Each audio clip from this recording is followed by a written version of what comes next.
కావాలని మీ కలను నెరవేర్చుకోండి. సంప్రదించండి హెగ్డే ఫెర్టిలిటీ, హైదరాబాద్, తెలంగాణ.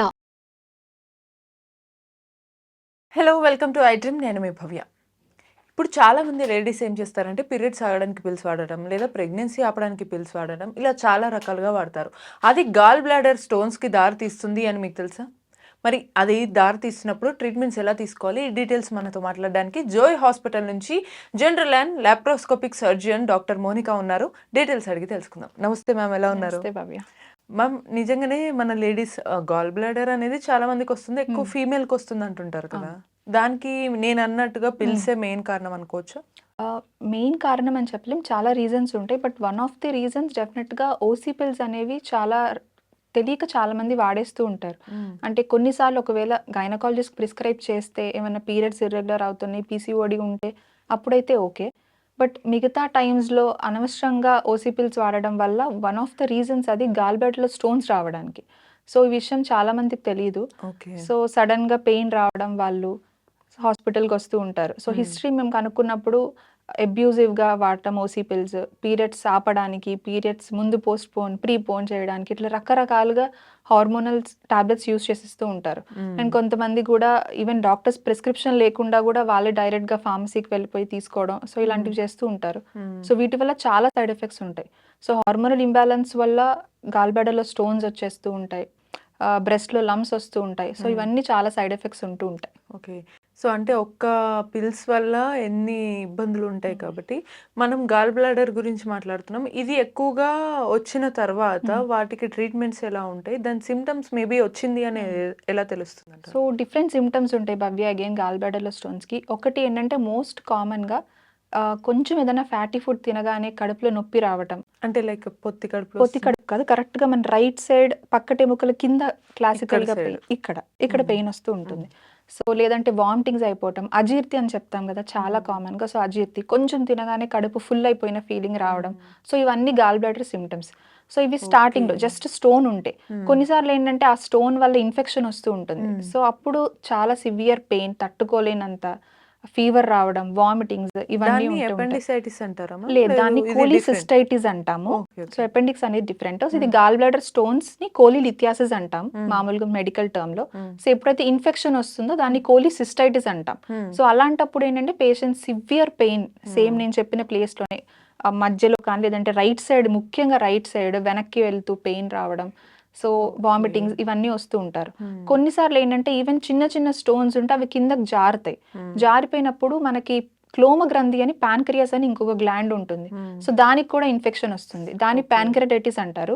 అది సివియర్ కండిషన్స్ లో ఈవెన్ లైఫ్ థ్రెటనింగ్ గా కూడా ఉంటుంది. అంటే ఈవెన్ పేషెంట్స్ చనిపోయే అంత సివియర్ ఇన్ఫెక్షన్స్ కూడా వస్తూ ఉంటాయి ప్యాన్క్రియాటైటిస్. మీరు అలాంటి కేసెస్ ఏమైనా చూసారా? చాలా కామన్ గా గాల్ స్టోన్స్ ఉన్న వాళ్ళు అలా నెగ్లెక్ట్ చేసేసి ఆ స్టోన్స్ జారిపోయి గాల్ స్టోన్ ఇండ్యూస్ ప్యాన్క్రియాటైటిస్ కేసులు చాలా ఉంటాయి.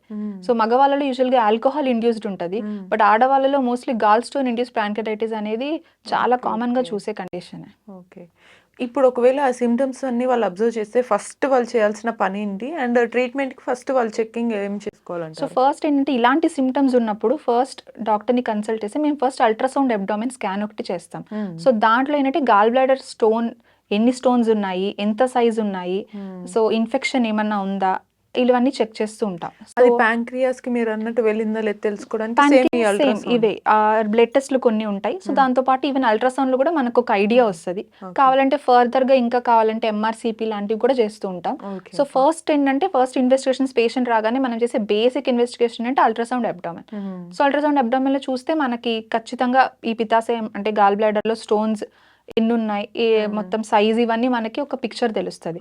సో దాన్ని బట్టి ఫర్దర్ గా మనం సర్జరీ అవసరం పడుతుందా లేదా అన్నది పేషెంట్ సిమ్టమ్స్ బట్టి చెప్తాం. సిమ్టమాటిక్ ఉన్నారు పేషెంట్స్, అవసరం ఉంది అనుకుంటే ఖచ్చితంగా సర్జరీ చేయాలి.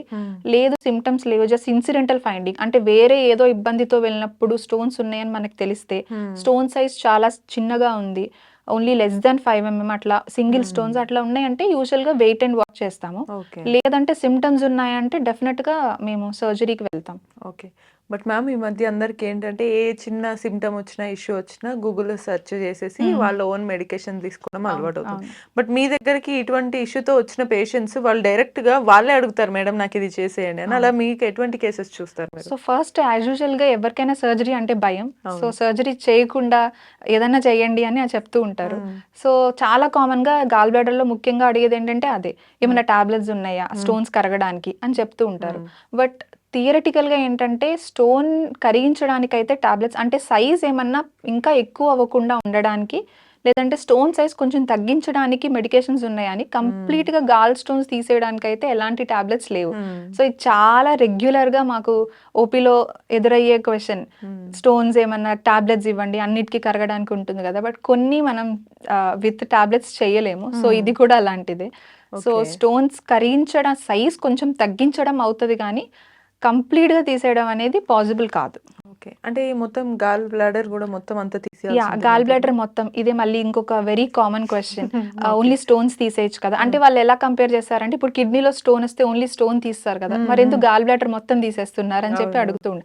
సో గాల్ బ్లాడర్ ఏంటంటే ఒక్కసారి స్టోన్ వచ్చిందంటే మళ్ళీ మళ్ళీ వచ్చే అవకాశం చాలా ఎక్కువ ఉంటుంది. అండ్ స్టోన్ ఒకటే తీయడానికి అవ్వదు. ఇప్పుడు మనం కిడ్నీలో స్టోన్ తీసినంత ఈజీ యాక్సెసిబిలిటీ మనకి గాల్ బ్లాడర్ కి ఉండదు. సో మళ్ళీ తీసినా మళ్ళీ మళ్ళీ వస్తూనే ఉంటుంది. It's not possible to only stone తీయడానికి అవ్వదు. సో అందుకే ఎంటైర్ గాల్ బ్లాడర్ తీస్తూ ఉంటాం. సో మళ్ళీ చాలా కామన్ గాల్ బ్లాడర్ తీసేస్తే ఎలా, తర్వాత ఏమన్నా చాలా కామన్ రొటీన్ క్వశ్చన్, డైజెషన్స్ ఏమన్నా ప్రాబ్లం అవుతుందా అది ఇది అని అడుగుతూ ఉంటారు. సో ఆ యూజువల్ గా అవేమి ఉండదు, ఎందుకంటే మనకి గాల్ బ్లాడర్ మెయిన్ ఫంక్షన్ ఒక రిజర్వాయర్ లాగా యాక్ట్ చేస్తుంది అంతే.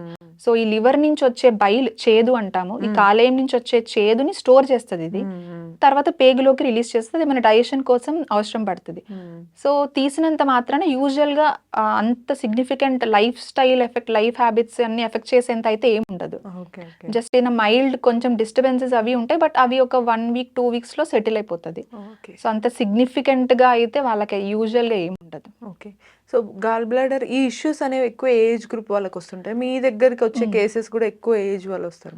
So usual gall bladder stones కూడా వచ్చే ఏజ్ యాక్చువల్లీ మేము ఫర్టైల్ ఫీమేల్ 40 ఫ్యాట్ అని ఒక టర్మ్ యూస్ చేస్తాం.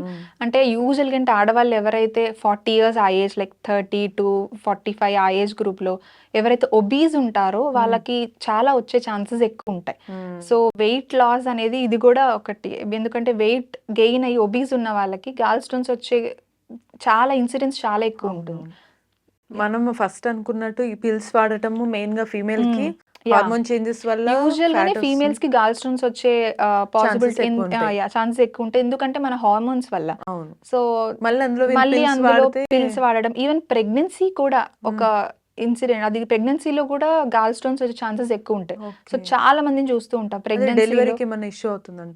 యూజువల్గా ఏంటంటే ఇన్ఫెక్షన్ రానంత వరకు పర్వాలేదు, బట్ ఇన్ఫెక్షన్ వచ్చిందంటే అది మళ్ళీ చాలా ప్రాబ్లం అవుతుంది. ఒక పక్క బేబీ డెలివరీ, ఇంకో పక్క ఇది. సో యాంటీబయాటిక్స్ ఎక్కువ యూజ్ చేయలేం. గాల్ స్టోన్స్ వల్ల ఉండదు, ఏమన్నా అది అబ్స్ట్రక్ట్ అయిపోయి మళ్ళీ బిలిరుబిన్ పెరిగిందంటే అప్పుడు మళ్ళీ ప్రాబ్లం అవుతుంది. సో బాగా సివియర్ ఉన్న కండిషన్స్ లో యూజువల్లీ గైనకాలజిస్ట్ వాళ్ళు కాల్ తీసేసుకుంటారు ముందుగానే ఏమన్నా బేబీ డెలివరీ చేయడానికి అని అట్లా. బట్ గాల్ స్టోన్స్ ఉంటే మాత్రం ఇన్ఫెక్షన్ లేదు అంటే యూజువల్లీ వెయిట్ చేస్తాం. సో డెలివరీ అంతా అయిపోయిన తర్వాత అప్పుడు we will go for surgery. Okay, right.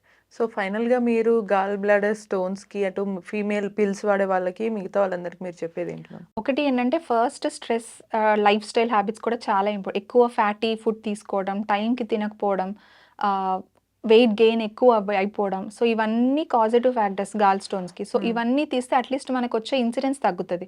Along with it ఈ ఓసీ పిల్స్ అనేవి ప్రిస్క్రిప్షన్ లేకుండా యూస్ చేయడం, ఈ హార్మోనల్ టాబ్లెట్స్ యూస్ చేయడం, సో ఇవన్నీ కూడా, సో ఇవన్నీ అవాయిడ్ చేస్తే we can avoid the incidence of gall bladder stones.